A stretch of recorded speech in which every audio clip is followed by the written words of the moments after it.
What's going on, ladies and gentlemen, and welcome to the creation video of Vince Howard, the former Baylor Bears quarterback who is now the 5th overall pick and a member of the Tampa Bay Buccaneers. You may know Vince Howard from a TV show known as Friday Night Lights, and the last time we left him, he had just won the state championship as a junior in high school back in the 2009-10 season. Before we get into the present though, let's take a look at Vince Howard's past and exactly how he got to this point. He started off as a thug who could either play football or go to jail. One thing he had going for him was he was very fast. He started off as a running back for the Eastern Lions, but quickly developed into a quarterback, and he led the Lions to a 2-8 record in their first season back after a couple of years without a football team, including a win against the West Dillon Panthers on the final game, the original Dillon team. When the 2009 season started, Vince quickly became the star player, and colleges were trying to convince him to commit to them as a junior. But after a bump in the season in which he was benched for visiting a college,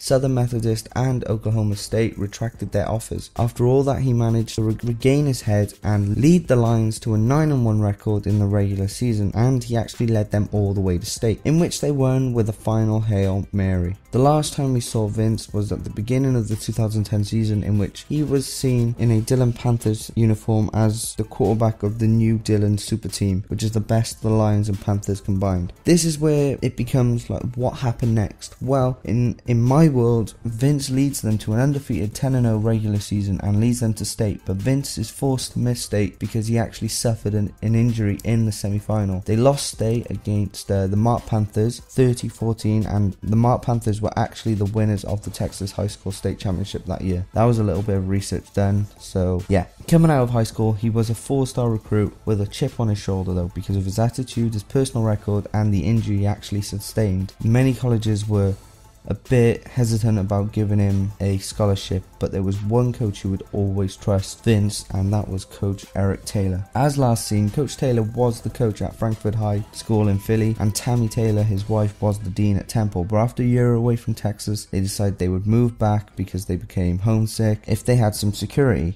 in which Coach Taylor was offered a job at Baylor University as the head coach, and Tammy Taylor was offered to be the dean. As the new coach of the Baylor Bears, Coach Taylor offered an athletic scholarship to Vince Howard, in which he accepts and becomes a Baylor Bear. As a true freshman, instead of being redshirted, Coach Taylor wanted to be able to call on him if he needed, so instead he was the backup to the one and only Robert Griffin III. That season, RG3 did not need a backup, and he would actually lead Baylor to an overall 10-3 record and a ball win, whilst also picking up the Heisman Trophy along the way. RG3 was taken 2nd overall in the 2012 draft by the Washington Redskins, which meant Vince Howard would now carry the torch. He led Baylor to an 8-5 record in his first year as a star, and still had the tendency to use his legs too much, which meant him getting hit a lot of the time, but they recovered and ended with a bowl win in the Holiday Bowl. His junior year would consist of Vince Howard having to make an extremely tough decision on whether to enter the draft early, but that was the question for Leia, as he carried on where he left off and led the Bears to an 11-2 record. But they did lose in the Fiesta Bowl,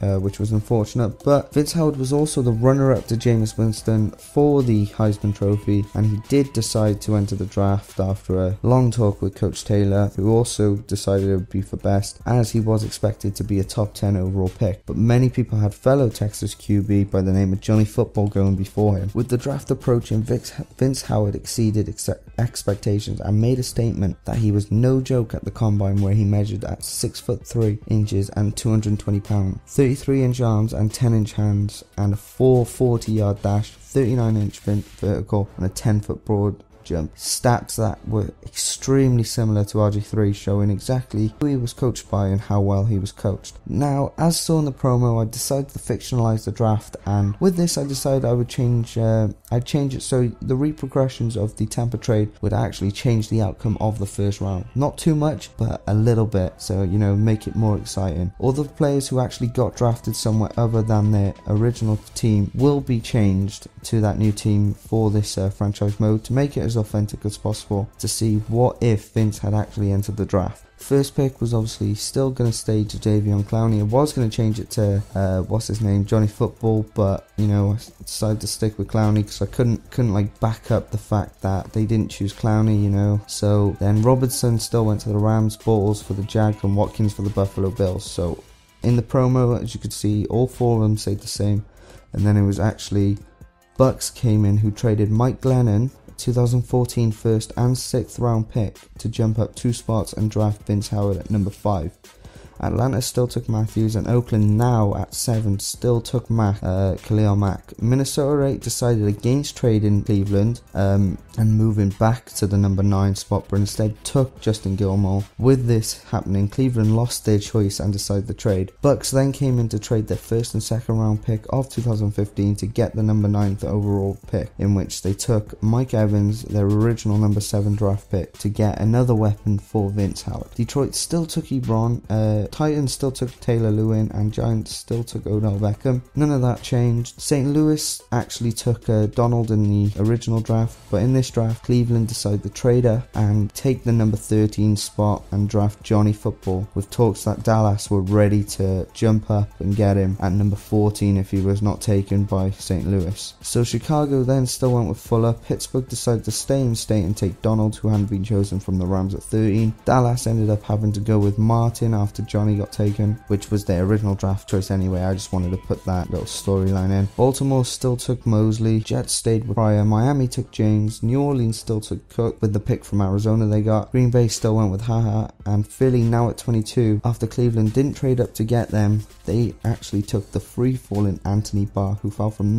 number 9 in the actual draft to number 22 in this draft. That is also a reason that I don't actually think Anthony Barr's that good. But nonetheless, Chiefs still took D Ford. Cincinnati still went with Duckwes Denard. San Diego decided to go with Shazier after he had fallen after Pittsburgh didn't pick him. Rams, now at 26th, after acquiring it from Cleveland, take Easley, who New England originally took. Arizona stayed with Buchanan. Carolina stayed with Benjamin. New England now decided to take Smith, who Philly originally got because Easley was no longer there. Broncos pick up San Diego's pick, cornerback Verrett, and finally Teddy was still taken by the Minnesota Vikings after trading with Seattle to get that pick. So there you have it. The storyline is complete. I wanted to change it up a bit, make it more exciting, and now we can shape Vince Howard's future as the new QB for the Tampa Bay Buccaneers. Until next time, stay classy, YouTube.